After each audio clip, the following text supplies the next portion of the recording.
আসসালামু আলাইকুম প্রিয় বন্ধুরা, অ্যানিমালস লাভার ইউটিউব চ্যানেলের পক্ষ থেকে আপনাদের সবাইকে জানাচ্ছি আন্তরিক শুভেচ্ছা ও অভিনন্দন।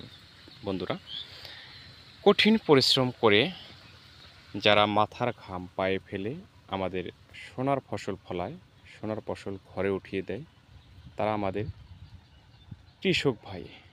বাংলার কৃষির ঐতিহ্য ধরে রাখার জন্য যারা কঠিন পরিশ্রম করে, রাত দিন হাড় ভাঙা পরিশ্রম করে আমাদের মুখে অন্ন তুলে দেয়, সেই কৃষক ভাইরা শুধু যুগে যুগে প্রতারিত হয়ে আসছে।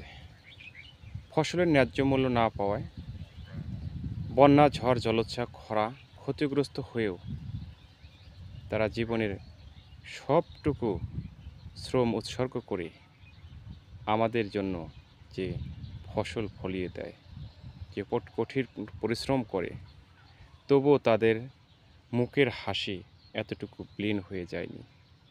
কঠিন পরিশ্রমের মধ্য দিয়েও তারা সব সময় হাসি খুশি জীবনযাপন করার চেষ্টা করে।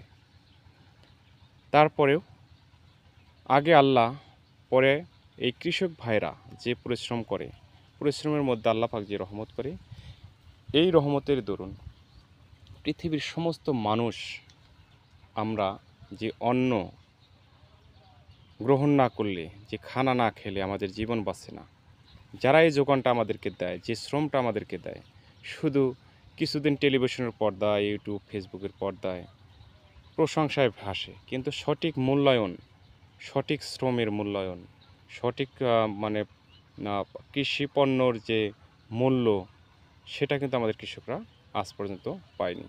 তারপরেও একজন কৃষক যখন ফসল লাগান থেকে শুরু করে একদম মাড়াই থেকে শুরু করে ঘরে ওঠানো পর্যন্ত যে শ্রমটা দেয়, এই শ্রমটা তার রক্তের সাথে, ঘামের সাথে যে মিশে আছে, এই মূল্যায়নটা আমরা করি না। তারপরে বিভিন্ন সময় দেখা যায় চাউলের সিন্ডিকেট, ধানের সিন্ডিকেট, পেঁয়াজের সিন্ডিকেট, আলুর সিন্ডিকেট, কত প্রকার সিন্ডিকেটের আমরা প্রতারিত হই। অথচ এই কৃষক ভাইরা যে শ্রম দেয়, যে শ্রমটা ওরা বিক্রি করে, যে শ্রমটা দিয়ে ওরা ওদের সংসার চলে, সেই শ্রমের সঠিক মূল্যায়ন আমরা করি না। আল্লাহ পাক আমাদের এই কৃষিপ্রধান দেশ বাংলাদেশ, আমরা মূলত কৃষির উপর নির্ভর করি, কিন্তু কৃষকদের সঠিক মূল্যায়ন করতে আজ পর্যন্ত আমরা শিখি নাই। বিভিন্ন সময় আমরা দেখি যে কৃষকরা যে ফসল ফলাইছে সেটা বন্যায় নষ্ট হয়ে গেছে, ঝড় বৃষ্টিতে নষ্ট হয়ে গেছে, শিলা বৃষ্টিতে নষ্ট হয়ে গেছে। তখন যে তাদের কষ্ট, কি খাবে, কিভাবে জীবনযাপন করবে, শুধু টেলিভিশনের নিউজ দেখেই আমরা শেষ করে দিয়ে যাই, কিন্তু এদের জন্য সঠিকভাবে ভালো কিছু করার চিন্তা ভাবনা আমরা করি না। কবে হবে আমাদের দেশ সেই উন্নত দেশের কাতারে?